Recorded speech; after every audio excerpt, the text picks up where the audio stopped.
ஆண்டவர் இரட்சகருமாகிய இயேசுவின் இனிதான நாமத்தினால் உங்கள் ஒவ்வொருவரையும் வாழ்த்துகிற இந்த மாதத்தின் கடைசி நாளில் வந்திருக்கிறோம். கர்த்தர் இம்மட்டுமாய் அற்புதமாய் நடத்தினார். கடந்து வந்த பாதைகளை திரும்பி பார்ப்போம் என்று சொன்னால் நன்றி சொல்லாமல் நாம் இருக்க முடியாது.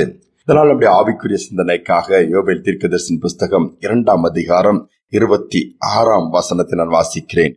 நீங்கள் சம்பூர்ணமாய் சாப்பிட்டு திருப்தி அடைந்து உங்களை அதிசயமாய் நடத்தி வந்த உங்கள் தேவனாகிய கர்த்தருடைய நாமத்தை துதிப்பீர்கள். என் ஜனங்கள் ஒருபோதும் வெட்கப்பட்டு போவதில்லை. இதில் ஒரு வசனத்தின் ஒரு பகுதி சொல்லுகிறது, நீங்கள் உங்களை அதிசயமாய் நடத்தி வந்த உங்கள் தேவனாகிய கர்த்தர் என்று சொல்லப்பட்டிருக்கிறது.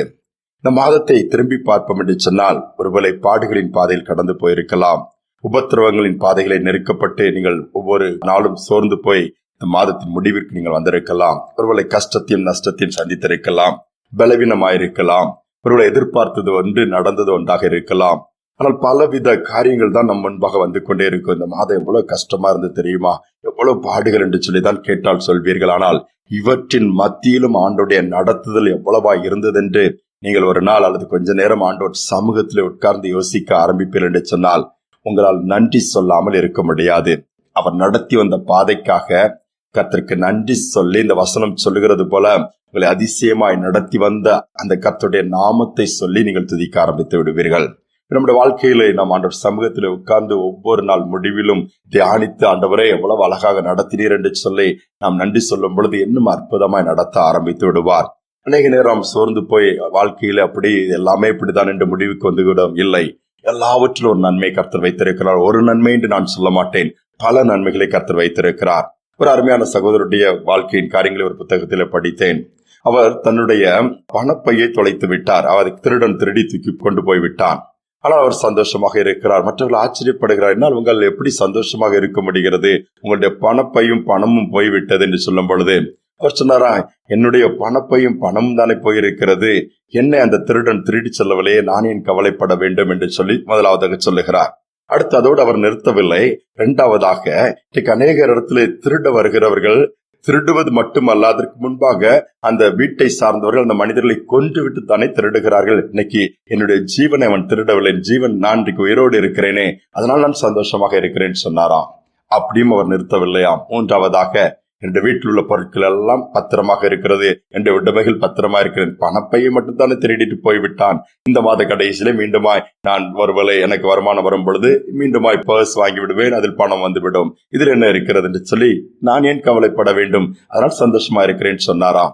இதோடு விட்டு விடவில்லையாம். அடுத்து சொன்னாராம், நான் என்னுடைய பணம் பையும் பணம் தான் திருடப்பட்டது ஒழிய நான் திருடன் அல்ல, அவன்தான் திருடன். திருடன் என்கிறது இவ்வளவு வேதனையான ஒன்று தெரியுமா? திருடன் திருடவும் கொல்லவும் அழிக்கவும் தான் வருகிறான், அவன் தொழில் அதுதான். ஆனால் ஆண்டவர் என்னை ஒரு திருடனாய் வைக்கவில்லை, என்னை அவருடைய பிள்ளையாய் வைத்திருக்கிறார் என்று சொல்லி ஆண்டவருக்கு நன்றி செலுத்துவது மட்டுமல்லாமல் நான் ஏன் கவலைப்பட வேண்டும் என்று சொல்லி சந்தோஷமாய் கடந்து போனாராம். ஆனால் நாம் எப்படி இருக்கிறோம்? 10 ரூபாய் தொலைந்து விட்டால் 10 நாள் புலம்புகிறோம் அல்லவா, எங்க அந்த 10 ரூபாய் வச்சேன்னு தெரியலையே, இங்க தானே வச்சேன், வீட்டுல உள்ளவங்களுக்கு எல்லாம் பிள்ளைகிட்ட கேட்டா நீ எடுத்தியா, வீட்டுக்காரரை கேட்டா நீங்க எடுத்தீங்களா, ஒவ்வொரு காரியங்களிலும் அங்கதான் வச்சு நமக்கு புலம்பிக்கிட்டே இருப்போம். இல்லை, பெரிய தேவன் நம்மோடு கூட இருக்கிறார், அதிசயமா நடத்துகிற நம்மோடு கூட இருக்கிறார். விபத்துகள் வந்திருக்கலாம், ஆபத்துகள் வந்திருக்கலாம், ஒருவேளை ஆபரேஷன் பாதையில கடந்து போயிருக்கலாம், ஆனாலும் கர்த்தர் ஜீவனை கொடுத்து வைத்திருக்கிறார், இன்னும் வாழும்படியாக வைத்திருக்கிறார். அவைகள் எல்லாவற்றிலும் துணை நின்றிருக்கிறாரு, தொடர்ந்து நடத்துவாரு. இம்மட்டுமாய் அவருடைய பிள்ளையாக நம்மளை வச்சிருக்கிறார் பாருங்களேன். அதற்கு நீங்க சந்தோஷப்படுங்க, நன்றி சொல்லுங்க.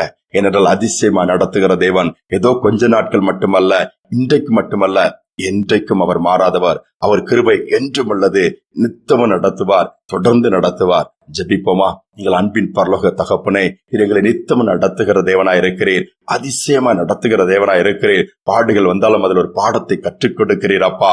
பலவீனங்கள் வந்தாலும் அதனுடைய பலனை காணச் செய்கிறீர். சோர்வுகள் வந்தாலும் தட்டி கொடுத்து தூக்கி நிறுத்தி நியமித்த பாதையில ஓட வைக்கிறீங்கப்பா. கூட இருக்கிறத காண்பிக்கிறீங்க, அதற்காய் கோடா கொடி ஸ்தோத்திரம். இந்த மாதத்திலே கொடுத்த ஒவ்வொரு நாளுக்காக, இந்த 29 நாட்களுக்கும் உமக்கு நன்றி செலுத்துகிறோம். உம்முடைய கிருபை தான் இந்த மாதத்தின் முடிவிற்கு எங்களை கொண்டு வந்தது. உம்முடைய கிருபை தான் எங்களை பாதுகாத்தது. உம்முடைய ஆவியானவர் தான் எங்களை நடத்தினார். அதற்காய் ஸ்தோத்திரம். இதை கேட்டுக்கொண்டிருக்கிற ஒவ்வொரு பிள்ளைகளும் இந்த நாளை உமக்கு நன்றி செலுத்துகிற நாளாய், உம்மை உயர்த்துகிற நாளாய், நாமத்தை சொல்லி துதிக்கிற நாளாய் மாற்றிக்கொடுங்க. தடைகள் மாறட்டும் அப்பா. பலத்தோடு புதிய மாதத்திற்குள்ளே நுழைவதற்கான பாக்கியத்தை நீர் ஏற்படுத்தி கொடுப்பீராக. சோர்ந்து போன பிள்ளைகள் எல்லாம் சோர்வுகள் இப்பொழுது மறையட்டும். ஒரு உற்சாகம் அவர்களை நிரப்பட்டும். சந்தோஷத்தினாலும் சமாதானத்தினாலும் நிரப்புவீராக. நீர் செய்த நன்மைகளை நடத்தும் இந்த பாதைகளே, நீர் செய்த அதிசயங்களை நாங்கள் பார்க்கும்படியாய், உணர்ந்து கொள்ளும்படியாய், அதை அறிந்து நமக்கு நன்றி செலுத்தக்கூடிய இருதயம் உண்டாகட்டும். துதிகனமாய் ஏற்றுக்கொள்ளும் இயேசுவின் நாமத்தில் வேண்டிக் கொள்கிற நல்ல பிதாவே, ஆமேன், ஆமேன். அதிசயமாய் நடத்தி வந்த தேவன் நம்மோடு கூட இருக்கிறார். தொடர்ந்து நடத்துவார். சிந்தனையோடு இந்த நாளை தொடருவோம். மீண்டுமாய் நாளை தினம் சந்திப்போம்.